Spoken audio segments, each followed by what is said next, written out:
বাংলাদেশ হলো নদী আর খালের দেশ। এই দেশের বুকেই আছে এমন কিছু বিষয় যা পৃথিবীর আর কোথাও খুঁজে পাওয়া যায় না। তারই একটি ঝালকাঠির ভীমরুলি ভাসমান পেয়ারা বাজার। প্রতিদিন ভোর থেকে সন্ধ্যা পর্যন্ত এখানে নদীর বুকে ভেসে চলে এক অনন্য বাজার, যেখানে নেই জমির কোনো দোকান, নেই হাটের ভিড়, সবকিছু ভেসে বেড়ায় খালের জলে। অনলাইন বিশ্বের এই পর্বে আজ আমরা জানবো ঝালকাঠির ভীমরুলি ভাসমান পেয়ারা বাজার সম্বন্ধে। ঝালকাঠি জেলার সদর নলছিটি ও বনানীপাড়ার উপজেলার মাঝামাঝি এই ভীমরুলি গ্রাম অবস্থান, যেখানে 200 বছরের পুরনো এই ভাসমান বাজারের জন্ম।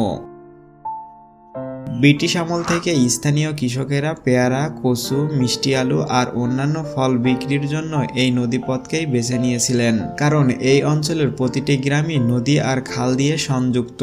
কালের পরিক্রমায় ভীমরুলি বাজার শুধু বাণিজ্যের কেন্দ্র নয়, হয়ে উঠেছে এক লোকজ সংস্কৃতির প্রতীক। বাজার জমে মূলত বর্ষাকালে, জুলাই থেকে সেপ্টেম্বর পর্যন্ত।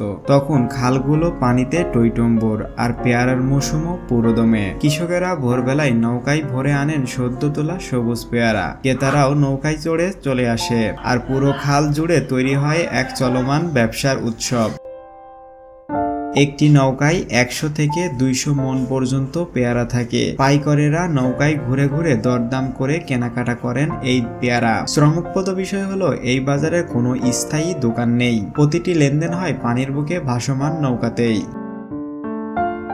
এই অঞ্চলের প্রায় 20,000 কৃষক সরাসরি পেয়ারা চাষ ও বেচাকেনার সঙ্গে জড়িত। একটি মৌসুমে একজন কৃষক গড়ে 15 থেকে 20,000 টাকার পর্যন্ত পেয়ারা বিক্রি করে থাকেন। অনেক পরিবার শুধু এই পেয়ারার ওপর নির্ভর করেই তাদের জীবন চলান। তবে সমস্যাও কম নয়, সঠিক সংরক্ষণ ব্যবস্থাপনা না থাকায় প্রচুর পেয়ারা নষ্ট হয়, আর অনেক সময় কৃষকেরা ন্যায্য মূল্যের দামও পান না। তবুও এই বাজারই তাদের সংসার চালানোর প্রধান হাতিয়ার হয়ে উঠেছে। আজ ভীমরুলি শুধু ব্যবসার বাজার নয়, হয়ে উঠেছে পর্যটনের এক বিশাল স্বর্গ।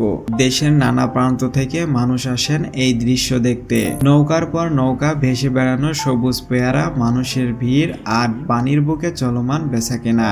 পাখির চোখে দেখলে যেন মনে হয় সবুজের এক উৎসব বসেছে নদীর বুকে। অনেক পর্যটন নৌকায় বসে পেয়ারা খায় আর উপভোগ করে সেই অনন্য স্বাদ।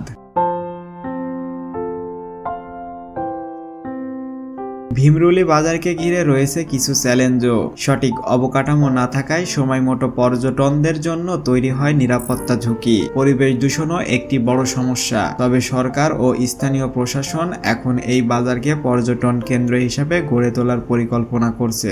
যদি সঠিকভাবে উদ্যোগ নেওয়া যায়, তবে ভীমরুলি শুধু বাংলাদেশ নয়, সারা পৃথিবীর কাছে যেন এক অনন্য আকর্ষণ হয়ে উঠতে পারে।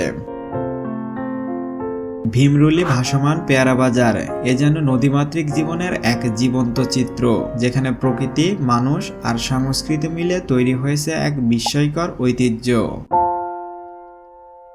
ভিডিওটি ভালো লাগলে লাইক দিয়ে বন্ধুদের সাথে শেয়ার করুন, আর এমনই সব রহস্য রোমাঞ্চকর ভিডিও পেতে অনলাইন বিশ্বকে সাবস্ক্রাইব করতে ভুলবেন না। দেখা হবে পরের ভিডিওতে। সে পর্যন্ত ভালো থাকবেন, সুস্থ থাকবেন। আল্লাহ হাফেজ।